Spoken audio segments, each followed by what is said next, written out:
कलकत्ता में कौन सा गीत था वो? हिंदुस्तान में ब्रिटेन के लोगों के समर्थक बहुत बड़ी संख्या में रहे और ना सिर्फ ब्रिटेन के समर्थक रहे बल्कि अंग्रेजों के तलवे चाटने वाले घराने इस देश में रहे। अंग्रेजों की जी हजूरी करने वाले घराने इस देश में रहे और जिन खानदानों ने अंग्रेजों के जितने ज्यादा तलवे चाटे उन्हीं खानदानों का नाम इस देश में गर्व से लेते हैं लोग। जो अंग्रेजों के सबसे ज्यादा पिट्ठू बनकर रहे, जो अंग्रेजों के चरणों में साष्टांग बिछ जाते थे, ऐसे ही लोगों को इस देश के इतिहास में पढ़ाया जाता है। और ऐसा ही एक खानदान था जो अंग्रेजों की गुलामी में आकंठ डूबा हुआ था। उस खानदान का नाम था टैगोर खानदान। और उस टैगोर खानदान का एक व्यक्ति था जिसका नाम था रविंद्रनाथ टैगोर। उस रविंद्रनाथ टैगोर ने जॉर्ज पंचम के स्वागत के लिए एक गीत लिख दिया था।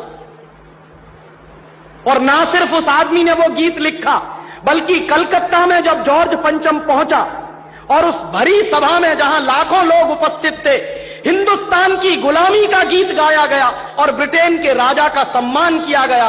और यह काम रविंद्रनाथ टैगोर ने अपने मुंह से किया। और वो गीत कौन सा था जो रविंद्रनाथ टैगोर ने इंग्लैंड के राजा की स्तुति का गान करते हुए लिखा था? वो गीत वही है जिसको आप कहते हैं जनगण मन अधिनायक जय हे भारत भाग्य विधाता। बहुत शर्म आती है मेरे जैसे आदमी को जब वो गीत गाने के लिए कोई मुझे कहता है कि ये गाओ। क्यों गाएं उस गीत को? रविन्द्रनाथ टैगोर तो चापलूसी करते थे अंग्रेजों की, रविन्द्रनाथ टैगोर तो चाटुकार थे अंग्रेजों के, और रविन्द्रनाथ टैगोर तो साइकोफेंट थे अंग्रेजों के। इसलिए उन्होंने अंग्रेजों के राजा के सम्मान में वो गीत लिखा था। मैं तो नहीं हूं, मुझे तो अंग्रेजों की चापलूसी से कोई मतलब नहीं है। मैं तो अंग्रेजों का उससे ज्यादा विरोधी हूं जितना कोई हो सकता। लेकिन मेरे आजाद देश में उस गीत को बार बार गवाया जाए, यह मेरा राष्ट्रीय अपमान का प्रश्न है। और जिस गीत को अंग्रेजों के राजा जॉर्ज पंचम के स्वागत में गाया था रविन्द्रनाथ टैगोर ने, वही गीत 5 दिन पहले दिल्ली के एयरपोर्ट पर गाया गया महारानी के सम्मान में। आपने कभी ध्यान दिया है उस गीत के शब्द क्या हैं और उन शब्दों का मतलब क्या है? जनगण मन अधिनायक जय हे, हिंदुस्तान की जनता के मनों के अधिनायक तुम्हारी जय हो, ये मतलब है। जनगण मन अधिनायक जय है माने जॉर्ज पंचम तुम हिंदुस्तान की जनता के मनों के, जनता के गणों के अधिनायक हो, सुपर बॉस हो, इसलिए तुम्हारी जय हो। ये रविन्द्रनाथ टैगोर गा रहे हैं। भला इससे ज्यादा चाटुकारिता का दूसरा कोई प्रमाण मिल सकता? इससे ज्यादा साइकोफेंसी का दूसरा कोई प्रमाण आपको मिल सकता? और दूसरी लाइन है जनगण मन अधिनायक जय है भारत भाग्य विधाता, माने तुम भारत के भाग्य विधाता हो, माने हमारा भाग्य तुम लिख रहे हो। यह तो कोई भगवान से भी नहीं कहता है। लेकिन रविन्द्रनाथ टैगोर ने तो हिंदुस्तान के साम्राज्यवादी राजा का प्रतीक जो जॉर्ज पंचम था उसको भगवान से भी ऊपर रख दिया था कि तुम तो भारत के भाग्य विधाता हो। पंजाब सिंध गुजरात मराठा द्राविड़ उत्कल बंग विंध्य हिमाचल यमुना गंगा उच्छल जलधि तिरंग, तब शुभ नामे जागे तब शुभ आशीष मांगे। माने पंजाब सिंध गुजरात मराठा द्राविड़ उत्कल बंग ये सारा हिंदुस्तानी इलाका तुम्हारे लिए आशीष मांग रहा है, तब शुभ आशीष मांगे। तुम्हारी भलाई की प्रार्थना कर रहा है। ये पूरा हिंदुस्तान जो अंग्रेजों की गुलामी में सिसक रहा था उसको रविन्द्रनाथ टैगोर लिख रहे हैं कि ये सारा का सारा हिंदुस्तान तुम्हारे लिए आशीष मांग रहा है, तब शुभ आशीष मांगे। और वो सारी की सारी आशीष हम तुमको दे रहे हैं अपनी तरफ से। और अंत में जनगण मंगलदायक जय हे भारत भाग्य विधाता, वही भारत के भाग्य विधाता तुम्हारा मंगल हो, तुम्हारा कल्याण हो। माने जो हमको गुलाम बनाने के लिए आए हैं, उनकी चाटुकारिता में कोई आदमी कितना बिच सकता है, इसका यह निकृष्ट नमूना है।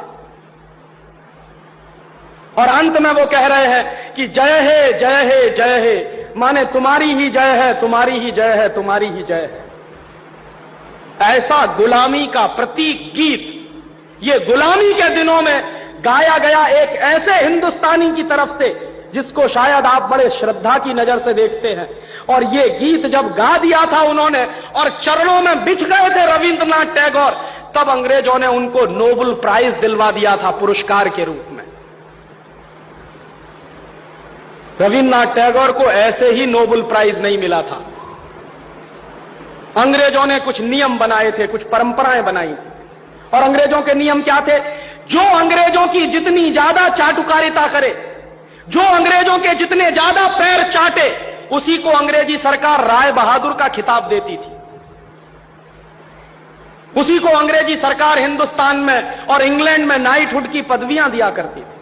ऐसे ही लोगों को अंग्रेजों की तरफ से इनाम मिलते थे, क्योंकि वो अंग्रेजों के चरण चाटते थे और हिंदुस्तान को गालियां देते थे।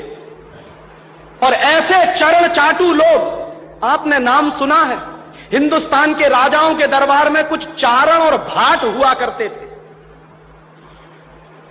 वो चारण और भाट क्या करते थे? राजा चाहे जितना गंदा हो, चाहे जितना बदमाश हो, चाहे जितना लफंगा हो, लुच्चा हो, वो चारण और भाट हमेशा राजा की प्रशंसा ही करते थे। बदले में राजा उनको कुछ इनाम बांटता था। ऐसे चारण भाटों का खानदान है ये टैगोर खानदान, जिन्होंने ये गीत लिखा है। और मेरा अंदर से रोम रोम कांप जाता है जब कोई मुझे कहता है कि राजीव भाई जनगण मन गाइए। क्यों गाएं? हिंदुस्तान का गीत नहीं है जनगण मन अधिनायक जय। हिंदुस्तान का गीत तो वंदे मातरम रहा है।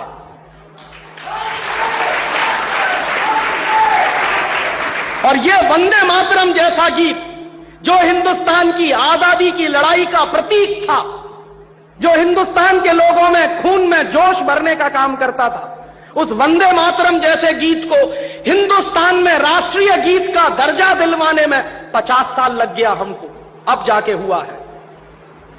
लेकिन जो गुलामी के जमाने का गीत था जनगण मन अधिनायक जय है, वो आजादी के तुरंत बाद हिंदुस्तान के उन गुलाम लोगों ने, जो शरीर से आजाद होंगे लेकिन दिमाग से गुलाम होंगे, हिंदुस्तान का राष्ट्रीय गीत बनाया था उन्होंने।